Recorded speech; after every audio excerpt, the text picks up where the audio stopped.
What's up YouTube, and welcome back to another episode of Oxygen Not Included Season 2. So we are going straight down to the bottom here to uncover the two secret objects, or the new objects that I've not dealt with in the past. The one on the left is a duplicant stuck in a little house, and you've got to trick him out by being nice to him. It looks like that it turns out to be more complicated than I thought, because the only thing I get stuck on is the food, and he needs the best food, which I don't think I've ever actually took the time to make in this game, if I'm honest. And then on the right is one of the fossils. There's a lot more to do. So just paying attention here on the left hand side, this is where they're not going to be able to reach that, so I don't know why I selected it. They're just making sure that the power spine is okay. At the minute, we do have, I'm going to say, a shortage of coal. It's getting low, 10 tons of coal. That's quite low. There is a lot on the map, so I'm not worried, but I need to actually dig it up so that the duplicants can get it to the storage and therefore use it. Just going to set off any of these geysers that I see. As long as they're safe, I will get them capped. Now, by safe, I mean, all I care about for safe is that they're not going to die. I mean, they can get the odd burn or damage or whatever. I'm not too fussed about that. But I wouldn't put them into a volcano, for example, that's going to erupt sometime soon, which you can usually tell quite easily with that, even without researching it. For now, the top is going to stay capped because we're working downwards. I don't want to work top and bottom, because the idea is that this main internal shell, as you can see, that was good timing, is full of oxygen. I don't want to break the top and bottom open to allow that to escape. Of course, it shouldn't escape out the bottom, technically, because what will happen at the bottom is the CO2 will. Now, I'm using a cap there, as you can see, sealed door and gas masks, just to make sure that this area here is cleared out of most of that chlorine and putting it into our storage facility, as I've mentioned before. And then from there, as soon as that gets down, I'm not going to get it to a vacuum, there's no point. As soon as you get it down to like micrograms, you can open up the base and the oxygen will rush in, or the carbon dioxide will rush in and push it to one side anyway. So it's a lot easier to do it that way. Just forcing them to work in this top corner, the top, very top, where you can see up there. That is because I'm trying to get this built, and by this I mean the heat shield, the insulation, to stop any of that cold drifting through as we build up there. And then on the right there you can see that little pocket of water I need to pull down. I'm just building a wall up to catch it, and then once we've caught it, I can either get them to mop it if the area is big enough, which I don't think it will be for that amount of water, or we can use a pump. I could cut into the top of it and just pump it out of there straight away, but doing that, I do that most times, so it just makes it a bit more interesting. I also need to get a look at that geyser you can see there, which is natural gas one, and that could come in handy for power, especially in an emergency where we run out of coal. And I'm just opening this up now because this spine, as long as it's capped by these insulation tiles, I'm happy that we can just open that up all the way down.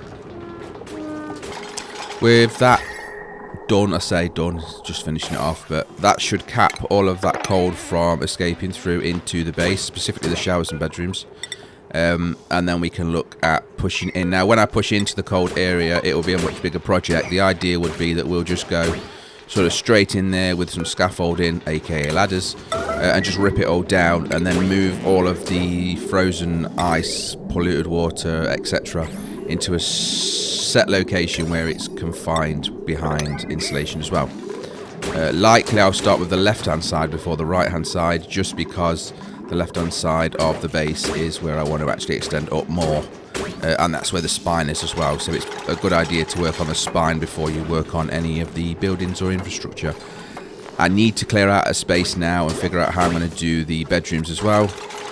All of the bedrooms, my idea is to have a bedroom and then they'll have their own bathroom and shower. So bedroom, bathroom with shower and sink, all for an individual nugget. So I'll need, at the minute, 10 bedrooms, but obviously I'm going to need a lot more than that moving forward. And I've opened that up, as I said. It got down to sort of 20-30 micrograms, which is a silly amount of gas. And to get that into a vacuum, it would still take quite a while, because the vacuum it does work every time, but it does take a long time. So for me personally, I would suggest that once you get it down to micrograms, you can blow open a wall and let the bigger gases just push it to one side. You can see there straight away that the oxygen carbon dioxide is falling down, and that will push it down. The carbon dioxide will of course inevitably settle on the bottom, with the oxygen on top, and then the chlorines and stuff being pushed up. We also need to make sure that I continue with this spine of insulation, though that wall that I've put in there is just going to get in the way, so I'm going to have to move that, or I'll have to build a ladder around the right of it. See, I'm just counting out my plan there to make sure that all of the rooms stay 4 high. Not actually got any plans for these rooms yet, but at least I've got them ready, and obviously if I want any bigger rooms, I'll have to look at extending them elsewhere. Okay, so a little bit of time has passed, and we now have the infrastructure in place, or at least the bottom has been dug out. It took a while. Now, I am going to install a mod for moving these buildings, them teleporters, etc., to put them into the centre of there. I will get around to that shortly, and I'll show you how it works when we get there. There is some water melting, or ice melting, creating these water flows that needs to be cleaned up, and you can see I've emptied that room as well, as I said. There's also a ladder going all the way down the side of that installation now to allow us to continue that without too much difficulty, and that bottom is now cleared out with the scaffolding just still there because they've not quite finished yet. The little house on the left is uncovered, and on the right hand side we're still working at uncovering the fossils. So if this guy in his hut, the first thing you have to do is knock, knock, knock, knock, knock, knock, knock, knock, knock. And then he'll pop his head out. And there you go.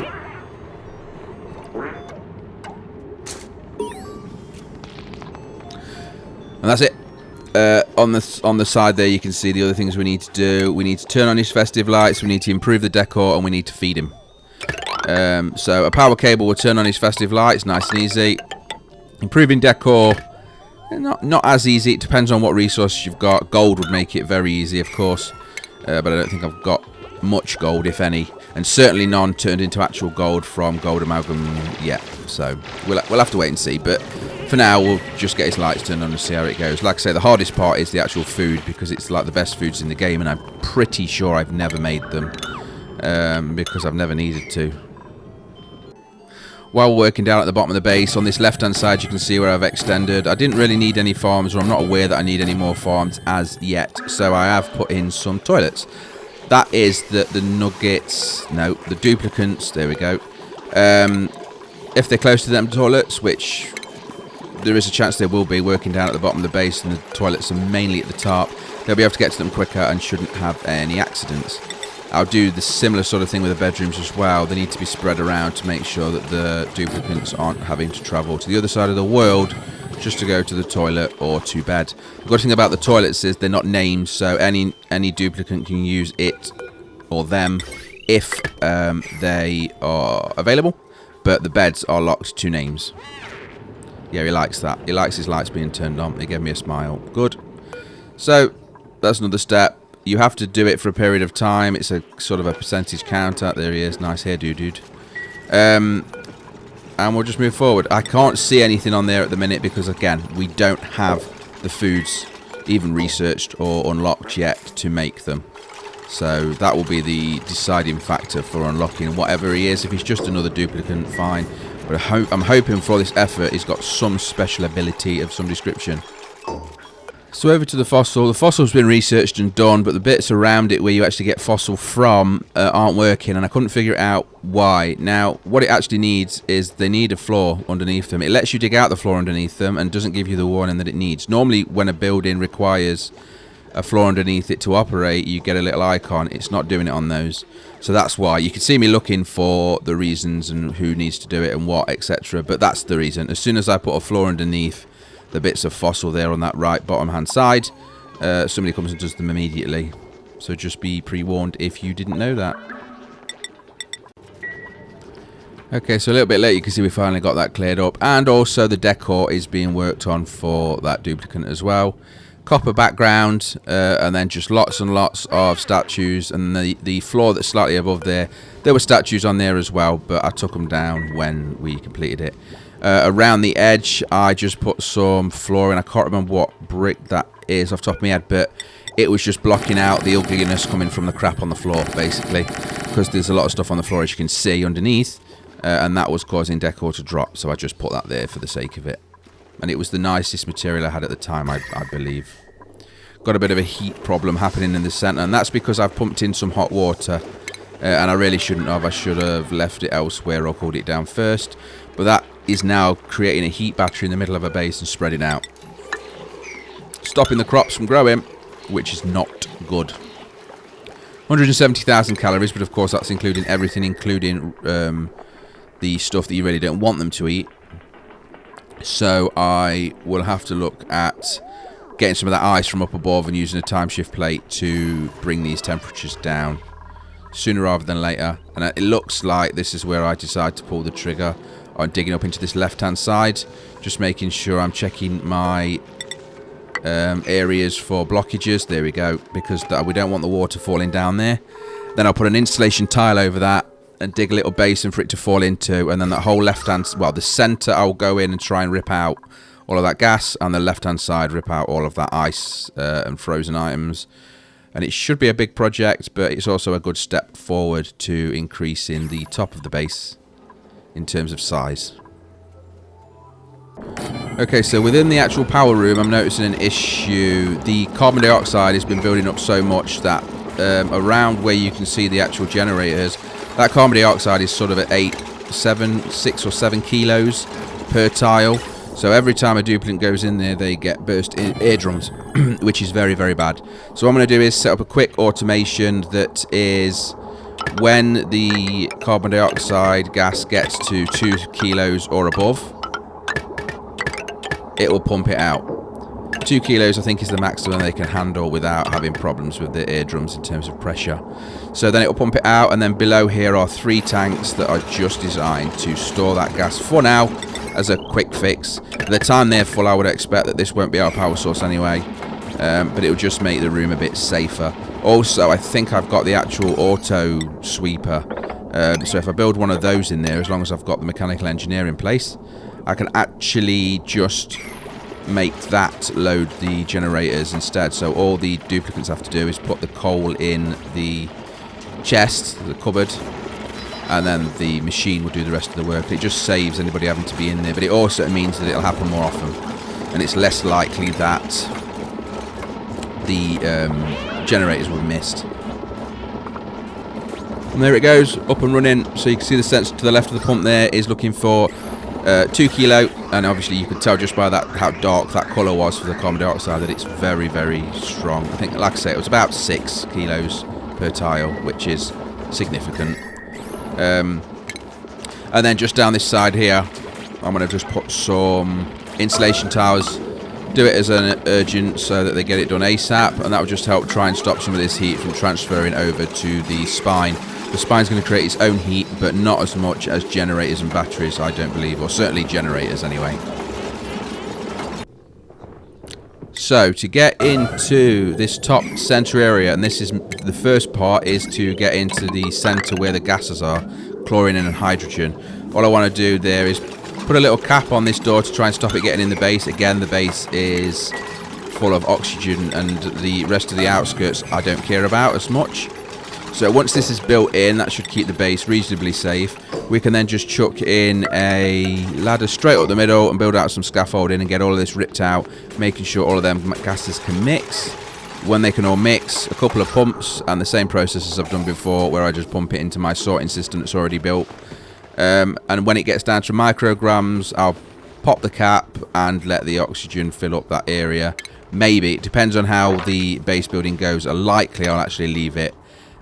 Because until we've actually got some buildings or actual rooms in this area, I'm not going to bother. Now, always make sure to get all of the bleach stone and get that out of the way, simply because the bleach stone will gas off chlorine if you don't. So your pumps will never finish if you've got bleach stone lying around. Not quite powered up yet, but you can see that the process is there. This chest is just to allow them to store some of the goods if they get the itch. without having to go through the sealed door, basically. You can see these bleach stone on the floor there, so that'll have to be moved into the storage facility, and that is just a chest that is under any liquid to stop it gassing out, or you can put it in a chest that is in a room that is at capacity for volume gases, but that's complicated. It's easy just to put a tile of water on it and it stops it off gassing, so that's how I would do it anyway. For clarification as well, we are actually up to 12 duplicants now, so we've gained 2 over this episode so far. We have beds for 12, I believe, so we're good. Bathrooms for 14. So I just need to keep an eye on that and make sure that when we actually take the duplicant level up, I do provide them with beds. But they're easy to build, and the bedrooms are easy to build anyway. So for now, until we actually get to the actual, they're not even bedrooms, are they? They're barracks. But when we get to bedrooms, it's going to be a bit more complex, and I'm not even sure where or how I'm going to do that yet. And this is just the end of the piping that's bringing down the gases from the top of the base, and then I'll plumb them into the sorting system that I've already set up. As long as the tanks don't get full, the sorting system will just work all the time, and it just takes all of our gases there.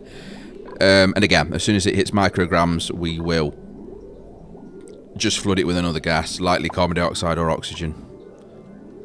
And with that infrastructure for getting rid of that gas in place, we'll now move over to this left-hand side, making sure to seal off that area for the temperatures, because this is going to be negative 15, 20, probably even lower. And I don't want that leaking into my base if I can help it.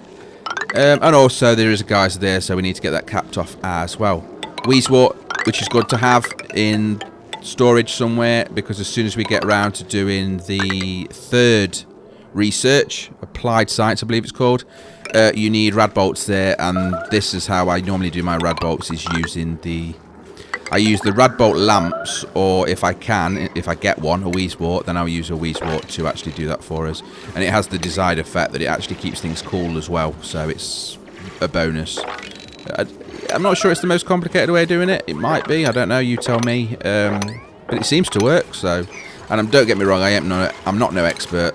There is going to be some efficiency issues between everything that I do, likely. But as long as no one dies, I guess we're winning so far.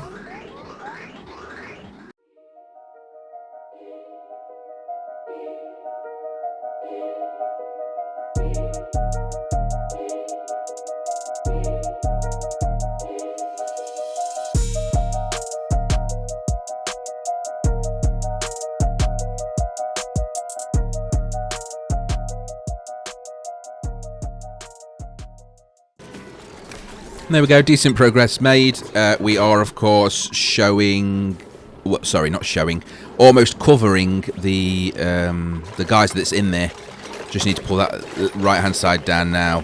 Whether I'm going to check it, by check it I mean survey it or not, couldn't tell you. But on the left-hand side you can see going up. We need to get rid of all of that as well. There's no point just doing partial amounts of this. We need to do all of it.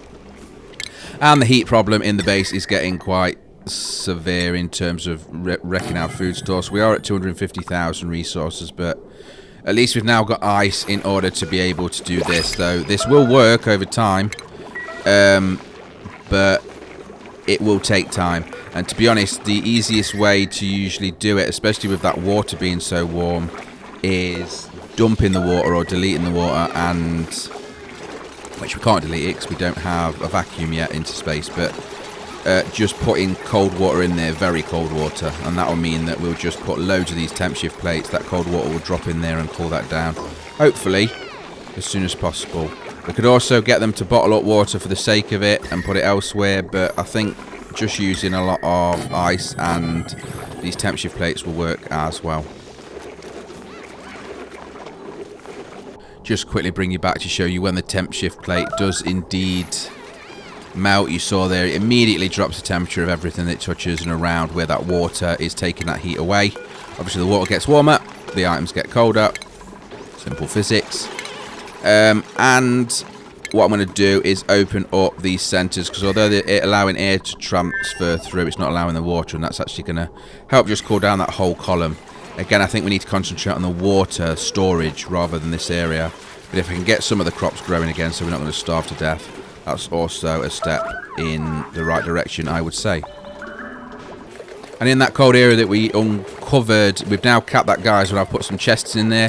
Them chests are for any liquefactables. That means anything that is frozen solid. The idea being that we store it in there. It's capped by an insulated door and walls. If it melts, it'll just drop into the bottom where there's water there anyway. Not a problem. I'm not really bothered about anything in there at the minute. Maybe I can use that as a cooling area later on, but for now it's just out the way and controlled. But we are at time, so thank you very much for watching. If you like the video, please click like. Any comments are welcome as always. Subscribe for more. Join us on Discord for a chat.